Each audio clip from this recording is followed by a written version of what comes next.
আসসালামু আলাইকুম। আমি শাফকাত, বর্তমানে পড়ছি জুয়েট সিভিলে। আজকে আমরা এসএসসি বাংলা তৃতীয় পত্রের রাইটিং পার্ট অংশের ক্ষুদিবাত্রার পার্টটি দেখব। চলো শুরু করা যাক।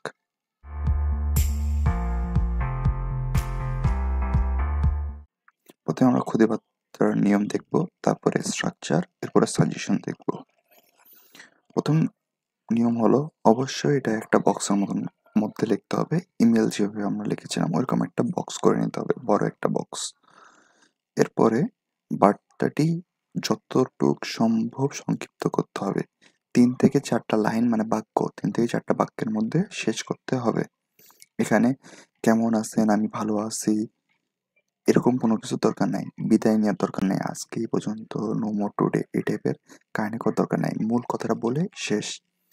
এরপরে প্রেরকের নাম লিখতে হবে, যে পাঠাচ্ছে তার নাম লিখতে হবে।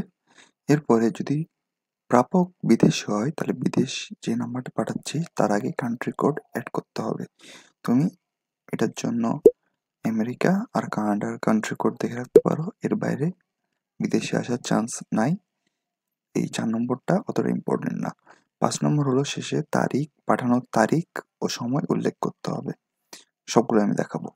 তো আমরা মেসেজ সাধারণত এরকম একটা ইন্টারফেস থেকে পাঠিয়ে থাকি, কিন্তু আমরা তো এভাবে এখন মেসেজ লিখতে পারবো না, এটা আমরা একটা মেসেজ লিখতে হবে। তো সেটার জন্য আমরা আমাদের খাতার মধ্যে প্রথমে একটা বক্স করে নিব। তারপরে আমাদের যেই মেসেজটা, সেই মেসেজটা লিখবো।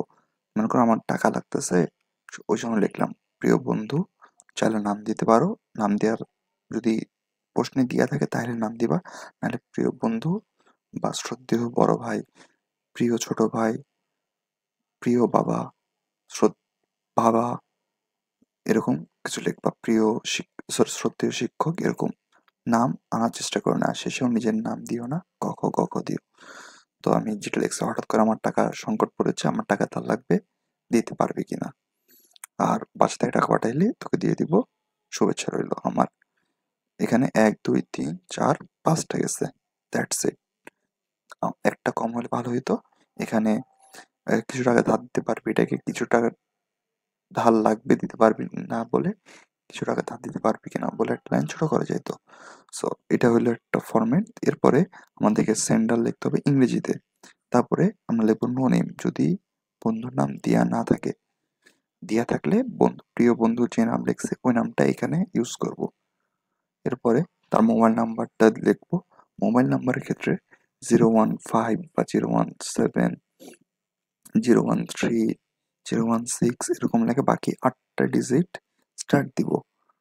দেন লিখবো আমরা রিসিভ, তোমার পরীক্ষার চলতেছে এরকম একটা সময়, একটা ওই দিনের ডেট, দ্যাটস ইট।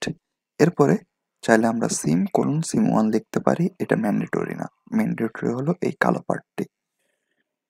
এরপরে এখানে আমরা 23টা ক্ষতিপত্র দিছি, সবগুলো গুরুত্বপূর্ণ না। তোমরা 23 নম্বরটি দেখবা, আর প্রথম 12টা দেখলেই বলা যায় তোমাদের কমন পড়ার চান্স পাবা। সাথে থাকার জন্য ধন্যবাদ। আশা করি পরবর্তী ক্লাসগুলোর সাথে পাবো। আসসালামু আলাইকুম।